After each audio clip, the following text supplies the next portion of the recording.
할렐루야. 한 주간 어떻게 지내셨습니까? 고단하고 힘든 시간들을 다 그렇게 보내고 있는데 여전히 하나님은 여러분과 함께 동행하고 계시고 여러분을 붙들고 계시는 줄로 믿습니다. 주님 의지하여 마음이 평강하시고 또 하나님이 맡기신 일들을 잘 감당하는 삶의 예배자들로 살아가실 수 있기를 축복합니다. 우리가 이제 지난 시간에 이어서 또 계속해서 마가복음 말씀을 함께 나누고 있습니다. 예수님께서 고향이었던 그 예수님의 고향이라고 할 수 있는 나사렛에 예수님이 가셨지요. 그곳에서 이제 안식일이 되어서 하나님의 말씀을 가르치셨습니다. 그때에 나사렛 주민들이 그 말씀을 들으면서 그 깊이 있는 말씀, 그 지혜의 말씀을 듣고 다 놀랐지요. 깜짝 놀라했습니다. 그런데 그들은 예수님을 메시아로 믿지 않고 영접하지 않았다라고 하는 말씀을 나누었어요. 그래서 예수님은 그 고향이었던 나사렛에서는 권능을 마치 행하지 않으셨다라고 말씀을 나눴지요. 이것이 우리가 지난주에 생각했던 말씀인데 오늘 말씀이 바로 그 이에 이어서 나오는 그런 말씀입니다. 오늘 예수님께서 12명의 제자들을 불러서 둘씩 짝을 이루게 하십니다. 그리고 이 마을로 저 마을로 보내시면서 실습을 떠나게 하셨어요. 전도 실습을 하도록 그렇게 보내시는 모습을 보게 됐죠. 신약을 연구하는 학자들에 따르면 이 오늘 우리가 읽었던 이 본문부터 소위 이제 제3차 갈릴리 사역이 시작되는 부분이다 이렇게 설명을 하고 있습니다. 여러분, 예수님의 제3차 갈릴리 사역이라고 하는 것은 여러 가지로 얘기할 수 있겠지만 한두 가지 그 특징을 살펴본다면 이런 것입니다. 그때 이제 예수님이 갈릴리 사역 3차 갈릴리 사역의 시작이라고 하는 그 시기가 이제 예수님이 십자가를 지실 때가 다가왔다라고 하는 그 시점인 것을 보게 되죠. 이 갈릴리 사역을 마지막으로 하신 다음에 예수님은 예루살렘에 올라가십니다. 그리고 그곳에서 십자가를 지게 되시는 그런 마지막 과정이 바로 이런 과정입니다. 또 그때 예수님을 향한 유대인들의 반감이 점점 더 커지게 됩니다. 그래서 예수님을 그렇게 증오하는 나머지 예수님을 죽여야겠다고 생각했던 사람들이 아주 많아지던 그야말로 위기의 때가 바로 이때였다라고 하는 것을 우리가 생각하게 되죠. 그러다 보니까 곧 머지않아서 예수님은 제자들과 해야 될 시간이 다가오고 있다라고 하는 것을 이제 그것을 의미하고 있습니다. 그래서 오늘 말씀에 예수님은 제자들을 2명씩 짝을 지어서 보내셨다 하는 이 말씀을 그런 맥락과 그런 상황을 우리가 전제하고 이해해 볼 필요가 있겠습니다. 언제까지나 제자들은 예수님과 그렇게 육신의 예수님을 따라다니면서 어린아이처럼 예수님이 하는 것을 그냥 보고만 있는 그렇게 살아갈 수가 없었다 하는 것입니다. 이제 예수님은 십자가에 죽으셨다가 부활하시고 승천하신 다음에 이제 제자들과 떨어지게 될 것입니다. 그리고 이 땅에 제자들만 남게 될 것입니다. 이제는 스스로 이곳 저곳을 다니면서 예수님이 하셨던 것처럼 복음을 전하는 하나님 나라의 귀한 일꾼들로 서야 될 것입니다. 그렇기 때문에 예수님은 실습을 보내는 거예요. 전도 실습, 훈련을 하기 위해서 그들을 보내시는 그런 장면을 우리가 만날 수가 있죠. 그래서 제자들은 이 마을 저 마을을 다니면서 예수님이 시키신 일들을 하는 것을 보게 됩니다. 그런데 오늘 이 마을 저 마을로 다니는 제자들의 모습을 통해서 우리가 한 가지 생각해 볼 수 있는 건 뭐냐면 그들의 그 모습을 성경은 8절에 보니까 여행이다 이렇게 표현하고 있는 것을 보게 됐죠. 여행. 여행이 무엇을 말하는 걸까요? 여행. 집을 떠나서 어디론가 목적지를 향해서 이렇게 이동하는 것. 그 목적지를 향해서 가기도 하고 또 오기도 하는 그런 모든 그런 것들을 가리켜서 여행이라 이렇게 말하지 않습니까? 어디론가 이동을 하고 옮기는 그런 것을 말하는 것이죠. 한 군데 가만히 있으면서 나는 지금 여행하고 있다라고 말하는 것은 그렇게 말하는 사람은 없을 거예요. 이동을 하는 것이죠. 옮겨가는 것입니다. 그렇게 그것을 이제 여행이라 그렇게 말할 수 있다면 그 여행의 좋은 모델은 예수님이 이미 보여주고 계셨고 보여주고 있었습니다. 6절 하반절 말씀에 보니까 이렇게 말씀하시죠. 이에 모든 촌에 두루 다니시며 가르치시더라. 누가 그랬다라는 거예요? 예수님이 그러셨던 거예요. 두루 다니셨다. 모든 촌에 두루 다니셨다. 이렇게 말씀하고 있잖아요. 이것이 곧 예수님이 끊임없이 이동하고 계셨다. 여행하고 계셨다라고 하는 것을 말해주고 있는 것입니다. 그런 의미에서 예수님은 여행자였다라고 하는 것을 우리가 보게 되는 것이죠. 하늘 보자. 그곳에 계셨던 예수님이 가장 낮은 곳 이 세상에 오시는 여행을 하셨습니다. 그분은 이 땅에 계시는 동안에도 계속해서 이곳 저곳을 돌아다니시면서 여행을 하셨습니다. 갈릴리에, 또 유다에, 또 갈릴리로 오고 내리는 그런 여행들을 쉼없이 하시는, 분주하게 하셨던 그런 여행자였음을 우리는 알고 있죠.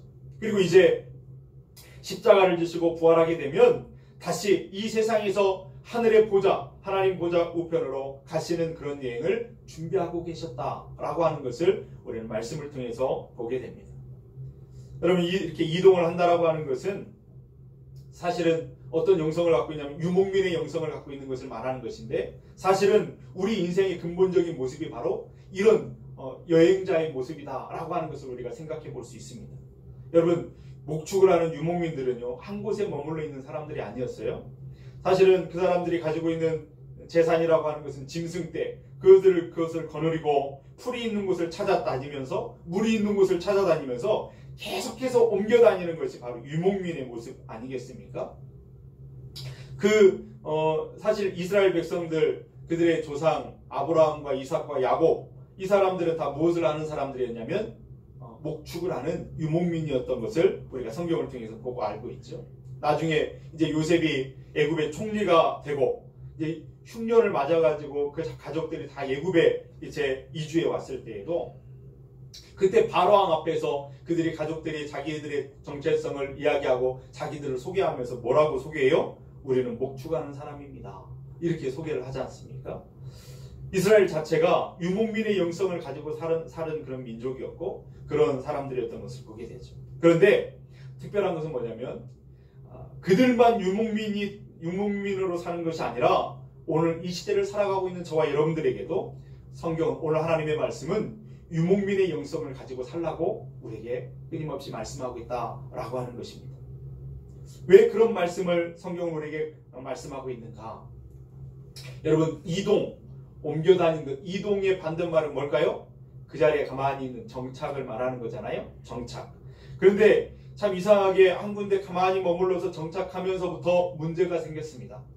타락이 시작됐던 것을 우리가 보게 됐죠. 원래 이스라엘 백성들은 떠돌아다니는 유랑민이었습니다. 자기 소유로 한 평도 땅을 갖고 있지 않았던 그냥 여기저기 떠돌아다니는 그런 사람들이었거든요. 처음에 그들이 가나안 땅 여기저기를 돌아다니다가 나중에는 애굽에 내려가서 노예라고 하는 이름으로 더부사일을 하게 되고 그 수백 년을 그렇게 살다가 모세를 통해서 광야를 거쳐 요단강을 건너게 되죠. 그리고 여호수아를 통해서 가나안 정복 전쟁을 하게 되고 그 가나안 땅을 차지해서 여호수아를 통해서 이제 가나안 땅이 이제 백성들에게 다 나눠지게 되잖아요. 그러면서 처음으로 내 땅이라고 말할 수 있는 그 땅을 처음으로 그들이 갖게 되었다라고 하는 것입니다. 그런데 땅이 생기고 나니까 한 일이 무엇이냐면 거기다 이제 집을 짓게 되죠. 내 땅이 생긴 거니까 그 땅 위에 집을 짓고 포도원을 만들고 농사를 짓게 됩니다. 더 이상 이동하지 않아도 되는 그런 삶을 살게 된 거예요. 생활이 바뀌었습니다. 전에는 목축을 하면서 여기저기 이동하는 삶을 살았다고 한다면 이제는 가만히 그 자리에 앉아서 농사를 짓는 그런 삶으로 바뀌게 된 것이죠. 그래서 그들의 최대의 관심사도 바뀌게 되었어요. 어떻게 하면 좋은 풀이 있는 곳이 있을까? 그것을 고민하는 것이 아니라 이제는 어떻게 하면 풍성한 수확을 거둘까? 어떻게 하면 농사를 더 잘 지을까? 이런 것이 그들의 최대의 관심사가 된 것입니다. 그래서 여호와 하나님은 그들에게는 어떻게 인식되었냐면 광야의 하나님으로 인식되었습니다. 나그네의 하나님, 그 광야, 풀도 나지 않는 농사할 수 없는 그런 땅을 지나오면서 먹이시고 입히시고 인도하시는 그 하나님, 광야의 하나님, 나그네의 하나님으로 그들은 인식하고 있었단 말이에요. 근데 이제는 땅을 갖게 되면서 정착하면서 그들은 어떻게 됐냐면 한 곳에 머물렀어요. 농사를 짓게 되었어요. 그러면서 우리에게 이 풍성한 결실을 맺게 하는, 수확을 하게 하는 누가 우리를 그렇게 수확하게 할 것인가? 그렇게 했을 때 그 원주민들, 가나안에 살던 사람들, 그들이 섬기는 바알신에게 눈길이 머물게 되었다라고 하는 것입니다. 이 바알이라고 하는 것은 그 원주민들이 섬기던 그 풍요의 신으로 인식되어졌던 우상이었습니다. 그래서 그들이 여호와 하나님을 버리고 바알을 숭배하는 우상 숭배자가 되므로 하나님 앞에서 타락이 정착함으로 시작됐다는 것을 우리가 성경을 통해서 보게 되죠. 유랑민의 영성을 잃어버리고 이제 더 이상 이동하지 않게 되면서 한 곳에 뿌리를 내리며 살게 되면서부터 부패하기를 시작했다라고 하는 것을 보게 됩니다.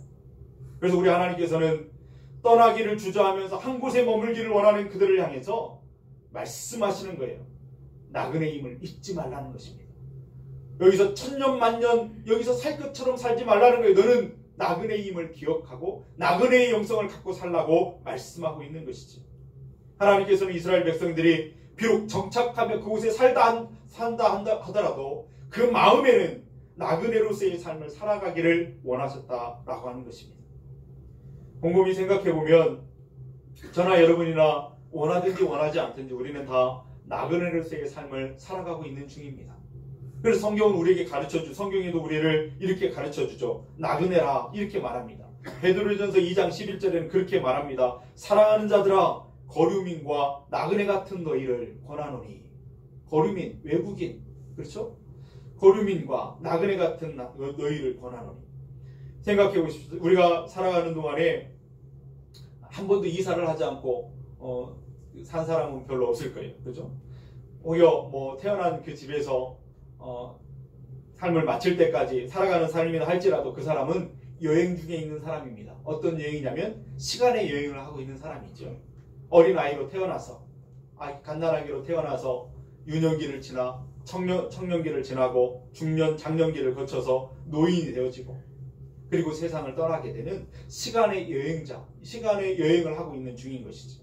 저도 여러분도 다 그런 여행 중에 있는 그런 사람들입니다. 무엇을 가져야 될까요? 그런 영성을 가져야 된다는 것이죠. 그래서 여러분 이곳에 천년만년 영원히 살 것처럼 생각하며 살았던 그 사람 어리석은 부자 이야기가 성경에는 기록되어 있습니다. 자신이 나그네라고 하는 사실을 잊어버리고 언젠가는 떠날 존재라고 하는 사실을 잃어버리고 이곳에서 천년만년 살 것처럼 내가 누리고 있는 모든 것을 끝까지 누릴 것처럼 그렇게 살았던 어리석은 부자. 누가복음 12장에 기록되어져 있죠. 이 사람은 농사를 짓는데 크게 짓는 사람이었던 것 같아요. 부자였습니다. 그 해에도 농사를 지었는데 많이 추수하게 되었어요. 근데 쌓을 곳이 없었던 모양입니다. 그래서 그는 생각하고 고민하기를 창고를 더 많이 지어야 되겠다. 그래서 가득가득 그 창고에 곡식을 쌓아놔야 되겠다. 그러면서 말하죠. 자기 스스로 내 영혼아 먹고 마시고 즐기자. 이러면서 생각을 했습니다. 그런데 그날 밤에 하나님께서 그에게 말씀하신다는 거예요. 뭐라고요? 어리석은 자여. 어리석은 자여. 오늘 내가 네 영혼을 부른다면 쌓아놓은 그 모든 것들이 다 누구의 것이 되겠느냐. 여러분 이 사람의 어리석은 모습은 어떤 것을 어리석다라고 이야기를 하는 걸까요? 먹을 것이 가득하게 쌓여있는 부자라 할지라도 지금 가지고 누리는 것이 많다 할지라도 예외 없이 떠날 자라고 하는 나그네라고 하는 것을 인식하지 못한 것이야말로 그의 어리석은 모습이다 라고 하는 것이죠. 여러분 원하든지 원하지 않든지 우리는 누구나 다 여행 중에 있는 그런 사람입니다. 그것을 나그네라 말하든지 여행자라 말하든지 거룩한 순례자라 말하든지 다 핵심은 동일한데 끊임없이 우리들은 이동하며 살고 있는 사람들이다 라고 하는 그런 말씀이죠. 그러므로 예수님께서 제자들을 둘씩 짝을 지어서 이 마을 저 마을로 보내시는 것은 단지 그냥 전도의 실습을 하기 위해서 보낸 것이 아니었다라는 것입니다. 예수님은 제자들을 나그네 연습을 하기 위해서 보내신 것입니다. 예수님은 그들로 하여금 제 여행자의 삶을 연습하게 하기 위해서 보내신 거였어요. 그들로 하여금 거룩한 순례자의 삶을 실습하도록 보내시고 파송하고 있는 그런 모습을 보게 되는 것이죠. 여러분 예수님의 제자 베드로를 아시잖아요. 예수님을 만나기 전에 그는 어디에서 살았냐면 가버나움에서 살았습니다. 이 가버나움에 살면서 그는 부족한 것이 없어서 나름대로 그냥 잘 먹고 잘 살고 있었습니다. 거기서 정착해 살면서 장모님도 있고 아내도 있고 자녀가 있었는지는 모르겠어요. 근데 그 가족들과 함께 고기 잡으면서 그 가족들과 함께 알콩달콩 살기를 재미있게 살기를 소원하면서 그렇게 살고 있었습니다. 근데 그가 예수님을 만나면서 그 편안했던 정착민의 삶이 끝나게 되죠. 더 이상 예수님 만난 이후에 그는 가버나움에 있을 수가 없었습니다. 예수님을 따라다녔습니다. 여기저기 쉴 수 없이 많은 곳을 다닐 때에도 예수님 곁에 그는 따라다닐 수가 있었습니다. 그래서 예수님을 따라 사마리아에도 가고 유다에도 가고 예루살렘에도 가는 그런 삶을 살았죠. 터벅터벅 유다의 광야를 걸어가는 그런 삶이었습니다. 아니, 그 삶은 그렇게 예수님을 따라 사는 그런 여행자의 삶은 고단한 삶이었을지도 모르겠습니다. 그뿐만이 아니에요. 사도행전에 보면 예수님께서 승천하신 다음에 이 베드로의 발걸음이 가이사라로 가게 되는 것을 보게 되죠. 또 고린도전서 9장에도 보면 그 먼 곳 고린도까지 그가 갔음을 거기서 기록해 주고 있습니다. 그런가 하면 그 당시 제국이었던 수도 로마에까지 그가 갔고 또 그곳에서 순교의 제물이 되었던 그의 모습을 성경은 기록하고 있죠. 누가 베드로의 삶이 이렇게 될 것이라고 상상이나 했겠습니까? 그 스스로도 그런 삶을 살 것이라고 소원하며 살았던 것은 아니었습니다. 예수님을 만난 다음에 그는 여행자가 되었어요. 거룩한 순례자의 삶을 살게 된 것을 보게 되죠. 이처럼 예수님은 제자들로 하여금 당신이 그렇게 사셨던 것처럼 여기저기 두루 다니는 삶, 거룩한 순례자의 삶을 살도록 그들을 연습하고 훈련시키고 보내시는 모습을 보게 됩니다. 여러분, 그렇다면 여행을 떠나는 사람에게서 우리가 다 여행하는 사람, 여행 중에 있는 사람, 순례자의 삶이라고 한다면 여행하는 사람에게 정말 필요한 것은 뭘까요? 뭘 가장 잘 챙겨야 될까요? 짐을 챙겨야 되지 않겠습니까? 중요합니다. 여행 중에 쓸 물품들을 준비하고 그렇게 싸가지고 가는 것은 정말 중요하죠. 그래서 여행하는 사람들은 다 같이 공통적으로 생각하는 게 뭘까요? 내가 여행 중에 꼭 필요한 것들을 차질 없이 빠짐없이 다 챙겨야지. 풍성하게 모자라지 않도록 챙겨가는 것이 좋을 거다. 이렇게 생각하며 살아갑니다. 그런데 오늘 예수님은 제자들을 보내시면서 우리의 상상과는 우리의 생각과는 전혀 다르게 말씀하세요. 아무것도 가지지 말라는 것입니다. 최소한의 것을 가지고 가라고 말씀하고 있는 것을 보게 되죠. 이 말씀을 읽을 때 우리의 생각과 다른 이 이야기를 하는 것을 보면서 당혹스러움을 느낄 수가 있습니다. 8절 9절 말씀을 우리 한번 읽어보겠습니다. 명하시되 여행을 위하여 지팡이 외에는 양식이나 배랑이나 전대의 돈이나 아무것도 가지지 말며 신만 신고 두벌옷도 입지 말라 하시고. 아멘. 예수님께서 허락하신 것은 뭐예요? 지팡이, 그리고 신고 있는 신발, 그리고 몸에 걸친 옷 한 벌, 그것뿐이었습니다. 심지어 먹을 양식과 배낭이나 전대의 돈이나 갈아입을 두벌을 또 가지지 말라고 말씀하십니다. 아니, 어떻게 그렇게 하고 여행을 떠난단 말입니까? 정처 없이 1박 2일, 2박 3일도 아닌데 언제 끝날지 모르는 그 여행 중에 챙겨야 될 것이 한두 개가 아닌데 다 놓고 최소한의 것들을 갖고 가라고 말씀하시지요. 그런데 실제로 이 말씀을 문자적으로 지키면서 따랐던 사람들도 있었던 것을 보게 되죠. 대표적인 사람이 예를 들자면 중세시대에 성자라고 그렇게 인정받고 그렇게 추앙받는 아시시의 프란시스라고 하는 그런 사람이 있습니다.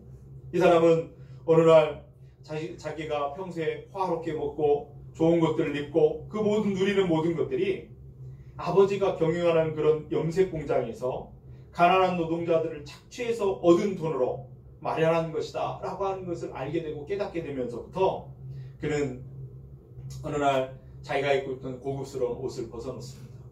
그리고 아버지의 집을 떠나게 되죠. 남루한 옷 한 벌 입고 그는 평생을 그렇게 탁발하면서 그렇게 하나님의 복음을 설교하는 그런 상황으로 살았던 것을 기록을 통해서 볼 수 있습니다. 그러다 보니까 많은 사람들이 그를 따르는 사람들이 생기게 되었어요. 그래서 교단이 생기게 되었어요. 프란시스 교단이 생기게 되었는데 그 교단의 모토가 뭐였냐면 청빈이었어요. 청빈한 삶. 아무것도 소유하고 막 이렇게 더 많이 가지려고 하는 것을 내려놓는 청빈한 삶을 그의 모토로 삼았다라고 하는 것이죠. 그래서 우리도 이 땅을 살아가는 사람들 그것을 교훈받아서 청빈한 삶을 살아야 된다. 그리스도인이라면 그렇게 살아야지 그렇게 말을 하고 생각을 하지만 사실 현실적으로 그것이 쉽지 않고 심지어는 불가능한 일처럼 보이는 것이 사실인 것을 우리가 생각하게 되죠. 프란시스처럼 옷 한 벌 평생 입고 살면서 아무것도 없이 살 수는 없는 것이 우리 현실의 삶인 것을 우리가 알고 있습니다. 그렇다면 그 문제에 대해서 예수님은 그렇게 하라고 말씀하셨는데 그것을 우리 마음속에 우리의 삶 가운데 어떻게 적용할 수 있을까? 이게 현실적으로 불가능한 것처럼 보이고 너무 어렵고 힘든 일인데 이 예수님의 명령하신 이 예수님이 그렇게 기대하시는 삶, 순례자의 삶에 그 청빙한 삶을 우리가 어떻게 살 수 있을까? 오늘 그 말씀을 함께 나누기로 합니다. 먼저는 무엇을 알아야 되냐면 우리의 소유의 많고 적음이 우리 인생의 모든 것들을 결정짓는 근거가 아니라고 하는 사실을 깨닫는 것이 먼저 필요합니다. 여러분, 우리가 가진 소유가 인생의 성패를 좌우하거나 인생 그 행복의 유무를 결정하는 것이 아니라고 하는 사실을 분명하게 아셔야 됩니다. 여러분, 사람들이 더 많이 갖기를 원하고 더 많이 누리기를 원하고 그런 소유를 갖고 있는 그런 이유는 뭘까요? 그 소유의 정도에 따라서 인생이 결정된다라고 믿기 때문에 그렇습니다. 여러분, 삶의 근본적인 문제일수록 가장 근본적인 문제를 다루면 다룰수록 그 소유가 그런 상관이 없는 것이라고 하는 사실을 깨닫게 되는 것이죠. 여러분, 우리가 태어나고 죽는 것 무엇을 가졌기 때문에 어디에서 태어나고 그런 것이 있나요? 그렇지 않습니다. 소유에 따라 죽고 사는 문제가 거기 있는 것이 아닙니다. 행복도 마찬가지죠. 소유와 밀접한 관계가 행복과 관계가 있다라고 생각을 하지만 사실은 가만히 궁극적으로 보면 궁극적으로 가장 밑바닥에 깔리는 그 행복과 기쁨은 많이 가져서 행복한 것이 아닌 것을 보게 돼요. 여러분, 이 세상에 가장 행복지수가 높은 나라가 어딘지 아세요? 금방 잊어버렸어요. 네? 거기요. 그 가난한 나라. 많이 미국처럼 이런 나라가 아니에요. 가난한 나라. 못 먹고 못 입고 그런 나라인데도 가장 행복지수가 높다라고 하는 것은 무엇을 말하는 거예요? 소유가 행복을 결정하는 것이 아니라고 하는 것을 말해주는 것이죠. 여러분, 오히려 그 많이 갖고 있는 그 소유는 여행하는데 불편을 줄 때가 많습니다. 여행에 가장 방해되는 것이 바로 짐이죠. 짐을 많이 갖고 있으면 움직이고 하는데 굉장히 문제가 되고요. 그래서 김동훈 목사님이 전에 그 어떤 말씀을 전할 때 이렇게 들은 적이 있는데, 그분은 이제 해외 집회를 많이 다니시니까 공항을 가잖아요. 공항을 가면 저 사람은 여행을 많이 한 사람, 잘하는 사람인지 아니면 처음 하는 사람인지, 외국 여행을 처음 하고 처음 떠나는 사람인지를 분명히 한눈에 알아볼 수 있대요. 어떻게 알아보냐면 그가 가진 짐으로 알아본다는 거예요. 자기는 한 달이 있고 일주일을 있어도 일주일을 사는데 딱 손가방 하나면 충분하다는 거예요.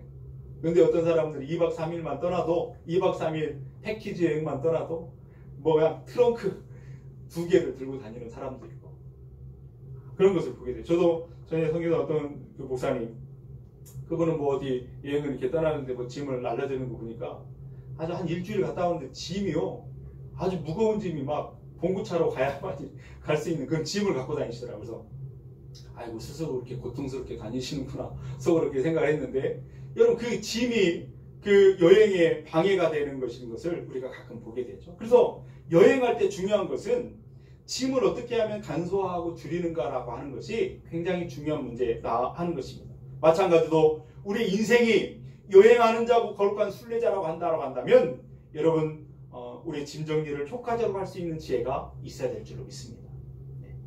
두 번째로 하나 또 생각해 볼 수 있는 건 뭐냐면, 부족하든지 넉넉하든지 간에 우리의 중심이 흔들리지 않는 것이 정말로 중요하다라고 하는 것입니다. 가져도 가지지 않는 듯이 살 수 있다면, 여러분, 좀 가졌다고 해서 흥청되고 좀 없다고 해서 절망하고 죽는 마음이 된다고 한다면 그것은 바로 흔들리는 마음이라고 할 수 있을 것입니다. 그러나 가져도 가지지 않는 듯이 살 수 있다면 이것이 중심을 지키는 것이죠. 바울처럼요. 바울이 고린도후서 말씀처럼 근심하는 자 같으나 기뻐하고, 항상 기뻐하고, 가난한 자 같으나 많은 사람을 부유하게 하고, 아무것도 없는 자처럼 보이지만 난 모든 것을 가진 자로다. 그는 스스로 그렇게 생각하고 그렇게 누리고 그렇게 살았던 것을 보게 되는 거예요. 그런 예를 또 하나 든다고 한다면, 여러분, 감리교의 창시자로 이렇게 알려졌던 그 웨슬리 목사님 있잖아요. 이 웨슬리 목사님이 처음에 그분의 수입이 30파운드였답니다. 30파운드. 지금이야 한 4, 5만원, 5만원, 6만원 이 정도 되겠죠. 그런데 그때는 이제 그 30파운드가 이제 한 사람이 이렇게 살게 된 최소한의 어떤 그런 정도 됐다는 건데, 한 30파운드 수입이 있었대요. 그런데 그것을 전략했대요. 그것을 전략해서 28파운드만 생활에 쓰고 2파운드는 가난한 사람들을 도왔답니다. 그런데 조금 시간이 지나면서 이제 수입이 60파운드로 2배로 늘어났어요. 그럼 2배로 많은 것들을 누리며 살 수 있겠다 생각했는데 여전히 그 목사님은 28파운드를 자기 삶에 쓰고 나머지 32파운드는 가난한 사람들을 도왔답니다. 시간이 조금 더 지나면서 말년에 책도 쓰고 유명해지고 수입이 더 많아지면서 4만 파운드의 수입이 생겼대요. 몇 배입니까? 4만 파운드의 그 수입이 생겼는데 여전히 그는 28파운드의 생활을 하면서 나머지 모든 것들은 선한 사역에 하나님의 일에 쓰는 그런 삶을 살았다는 것이. 이런 삶이야말로 가졌지만 가지지 않은 듯이 없는 것 같지만 모든 것을 가진 자처럼 살아가는 그런 삶. 작은 어떤 삶이나 환경이나 이런 것들 때문에 흔들리지는 삶이 아니라 견고하게 하나님의 그 예수 그리스도의 반석 위에 세워진 그런 삶의 모습이다. 우리는 알 수가 있는 것이죠. 없기 때문에 더 쓰고 싶지만 어쩔 수 없어 28파운드밖에 쓸 수 없는 그런 사람하고, 그래서 마음이 불평하고 불만과 원망이 있는 그런 사람하고, 넉넉함에도 불구하고 많은 것을 가졌음에도 불구하고 28파운드면 충분하게 나는 행복합니다. 그렇게 생각하면서 나머지를 선한 일에 쓰는 사람하고 그 삶의 질이 어떻게 다르겠습니까? 어떻게 같겠습니까? 그렇죠? 가져도 가지지 않은 듯한, 없어도 모든 것을 가진 것처럼 살아갈 수 있는 마음, 그것이 우리에게 필요한 마음이다 라고 하는 거예요. 이미 우리는 모든 것의 주인 되신 하나님이 우리 아버지이시니 우리는 없는 것 같아도 모든 것을 가진 자 되었음을 믿으실 수 있기를 바랍니다. 여러분, 그래서 그렇게 살아갈 때 우리가 또 하나 나눌 수 있는 것이 뭐냐면, 그렇게 살아갈 수 있는 이유는 모든 것이 하나님의 손에 달려있다라고 하는 그 믿음 때문에 가능한 일이다 라고 하는 것입니다. 저는 이 마음이 저와 여러분에게 분명하게 있게 되기를 주님의 이름으로 축원드립니다. 하나님이 내 인생의 근본을 결정하시고 그분은 내 인생을 인도하시고 우리의 삶을 인도하시고 그런 인생의 성패와 행복의 유무가 다 하나님의 손에 달려있다고 하는 사실을 믿는 그 믿음으로 남아있는 삶을 살아가시는 저와 여러분들 될 수 있기를 축복합니다. 어떤 목사님이 그런 설교 가운데 그런 간증을 하시는 걸 들었어요. 그분은 꿈이 많았습니다. 비전도 있었어요. 하나님을 향해서 많은 것들을 하고 싶었습니다. 그래서 저는 주님의 일을 많이 하고 싶습니다. 하나님, 여러 가지 활동도 많이 하고 선교도 많이 하고 교회도 더 아름답게 짓고 이런 꿈이 있습니다. 하나님 그렇게 할 수 있도록 하나님 도와주십시오. 근데 제게 없는 것이 있습니다. 돈이 없습니다. 하나님 돈을 좀 주십시오.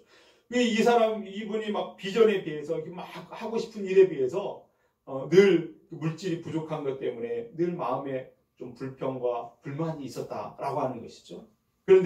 그래서 그분이 그런 것들 때문에 하나님 앞에 기도했대요. 하나님 돈 좀 주십시오. 돈을 많이 주신다면 내가 선교도 많이 하고 예배당도 크게 짓고 뭣도 하고 이것도 하고 저것도 하고 많이 하겠습니다. 그러면서 기도를 했다는 거예요. 그랬더니 하나님이 말씀을 주시더래요. 이 사람아, 네가 무엇인가를 할 수 있게 되는 것은 돈이 아니라, 너를 할 수 있게 하는 것은 돈이 아니라 바로 내가 하는 거야. 말씀하셨다는 거예요. 내가 너로 하여금 할 수 있게 하는 것이지 돈이 너로 하여금 할 수 있게 하는 것이 아니라는 것을 알아야지 라고 하는 깨달음이 주어지게 되었다는 거예요. 그 깨달음을 느끼면서 이제 모든 일들이 다 하나님께 달렸다라고 하는 그런 믿음을 갖게 되었답니다. 그러면서 그가 하는 말이 나이가 지긋하신 분인데도 불구하고 그 말을 그렇게 하시는 거예요. 내가 그것을 깨달으면서 이제 철든 목사가 되었습니다. 이렇게 고백을 하는 거예요. 그전에는 철들지 않는 모습으로 그렇게 했는데 그것 때문에 이제 철이 들었다. 이렇게 간증하는 그런 이야기를 들었어요. 그저께 금요일이었나요? 금요일이었을 거예요. 금요일날 동문 목사님들 이렇게 교수님 오셔가지고 모임이 있어가지고 어디 요즘에는 그 카페도 다 이렇게 문을 닫았잖아요. 테이크아웃만 되고. 그래서 우리 교회에서 잠깐 모이자 그래서 차 마시면서 잠깐 모였어요. 한 10 몇 분이 모였죠. 10 몇 명이 모였는데 예배를 드리고 여러 가지 이야기들을 담소를 나눴어요. 그리고 이제 교회를 이렇게 둘러보시고 어떤 목사님이 전에 우리 교회로 와봤던 목사님인 것 같아요. 아이고 이렇게 많이 바뀌었다고 그러면서 깜짝 놀라면서 이제 여러 가지 이제 좋은 얘기들을 해주시다가 그런 말씀하시는 내뜸되는 거 대뜸 하시더라고요. 근데 얼마나 빚졌는가? 그렇게 말하면서 얼마나 빚졌네요 저한테.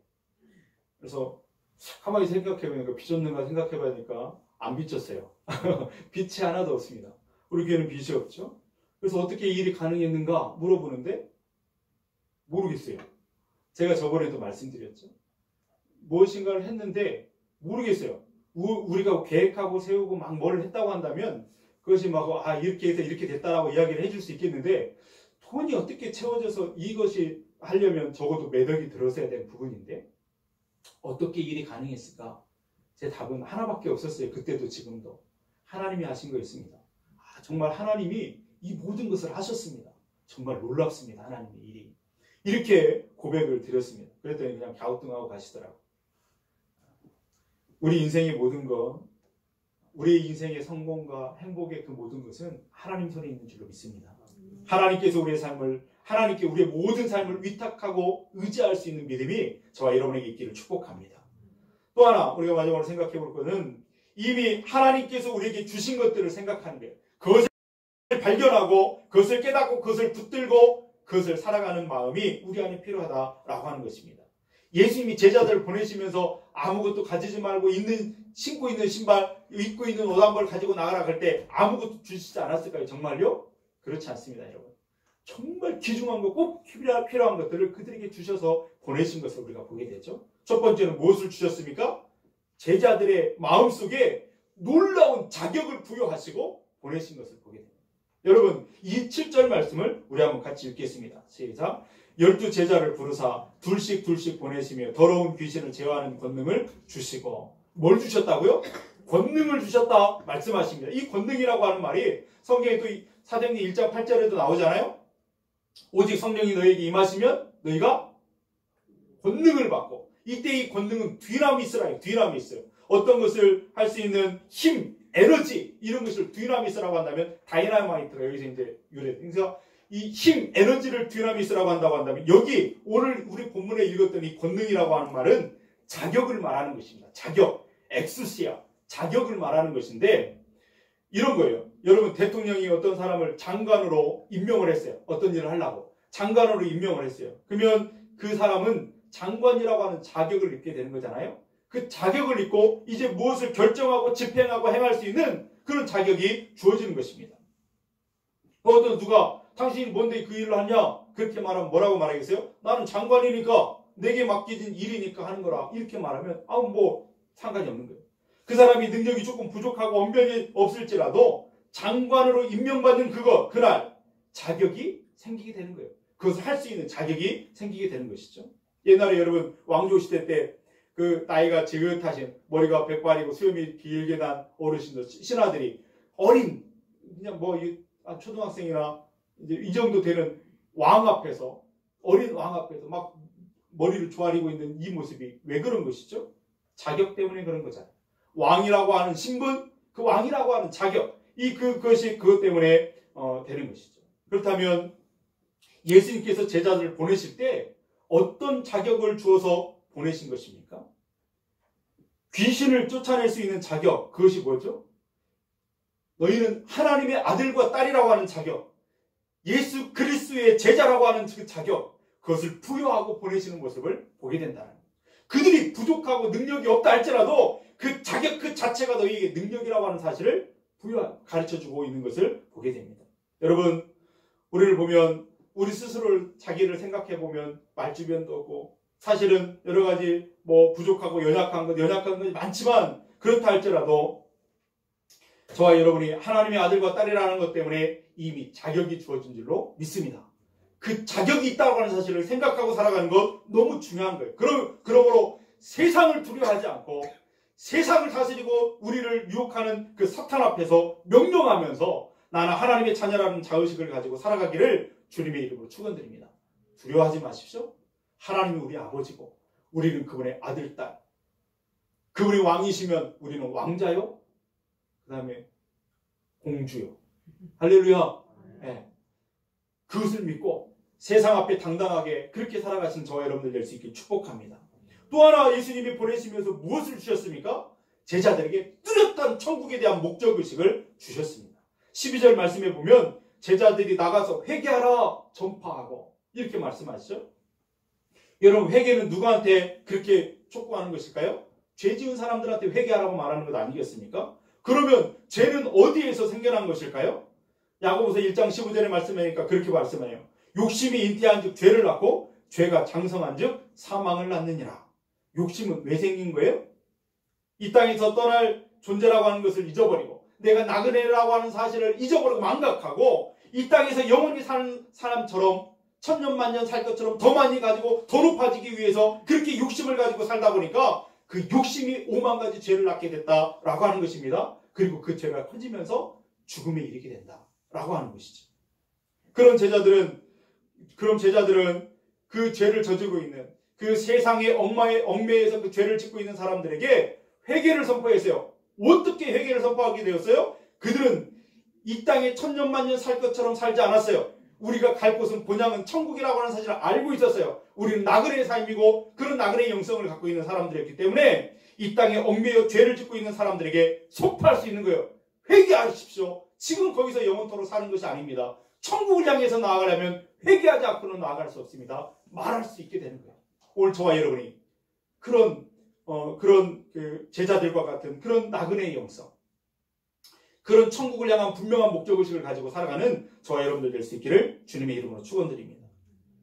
여러분, 또 한 가지 그들에게 주신 것이 있는데 그 놀라운 귀중한 것은 뭐냐면 세상에 줄 수 없는, 말로 다할 수 없는 자유함을 그들에게 주셨습니다. 할렐루야, 자유. 예수 그리스도 안에 있으면 나타나는 특징 가운데 하나는 자유죠. 자유. 세상의 욕망에 대해서 마음을 비우고 천국을 바라보며 천국을 향해 나아갈 때 그 마음에 자유를 하나님이 주신다라고 하는 것입니다. 그래서 세상 앞에 당당한 것입니다. 그리고 어떤 곳에 있다 할지라도 상관없게 되는 거예요. 조금 불편한 상황이 있다 할지라도 괜찮습니다. 이길 수 있어요. 넘어갈 수 있는 것이 믿음의 사람들의 특징이다라고 하는 것이죠. 여러분, 거기서 10절 말씀을 우리 한번 같이 읽겠습니다. 또 이르시되 어디서든지 누구의 집에 들어가거든 그 집을 떠나기까지 거기 유하라. 아멘. 누구에게 환영을 받지 않아도 상관없어요. 두려워하거나 비굴하지 않습니다. 당당하게 그곳을 이제 떠나가게 되는 것을 보게 돼요. 11절 우리 한번 같이 보겠습니다. 어느 곳에서든지 너희를 영접하지 않고 너희 말을 듣지도 아니하거든 거기서 나갈 때에 발 아래 먼지를 떨어버려 그들에게 증거를 삼으라 하시니. 아멘. 여러분, 진짜 그리스도인들 말씀을 정리하면서 여러분 꼭 기억하실 수 있기를 바랍니다. 진짜 참 그리스도인들은 자기 자신을 나그네로, 여행자로, 거룩한 순례자로 자기 자신을 인식하며 살아가는 사람이다. 그 순례자의 영성을 다시 한번 우리 마음에 새길 수 있는 저와 여러분들 될 수 있길 바랍니다. 그러면서 천국을 향해 나아가는 그 길, 우리는 여행자이기 때문에 가급적이면 짐을 줄이는 데 관심을 기울이는 그런 사람이죠. 더 많이 움켜잡고 더 많이 가지려고 하는 사람이 아니라 움켜잡아 그것을 펴서 나누는 사람이 되는 것입니다. 왜냐하면 소유가 인생의 행복과 성공을 결정하는 것이 아니라고 하는 사실을 분명히 알기 때문에 그럴 수 있는 것이죠. 그리고 정말 중요한 것은 자신이 하나님의 자녀로서 세상을 이길 자격이 이미 주어진 자라고 하는 사실을 알고 살아가는 사람이 되는 것입니다.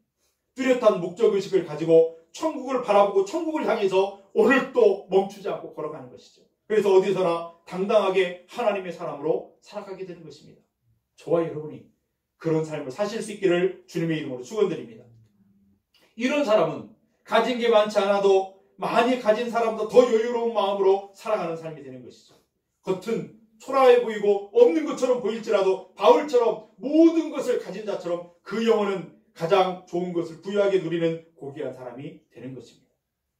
여러분, 가진 게 적어서 때로는 불평하고 불편하지만 그 불편함에도 불구하고 하늘의 평강이 그 사람을 다스리면서 평강을 빼앗기지 않는 것이 사람이 되는 것입니다.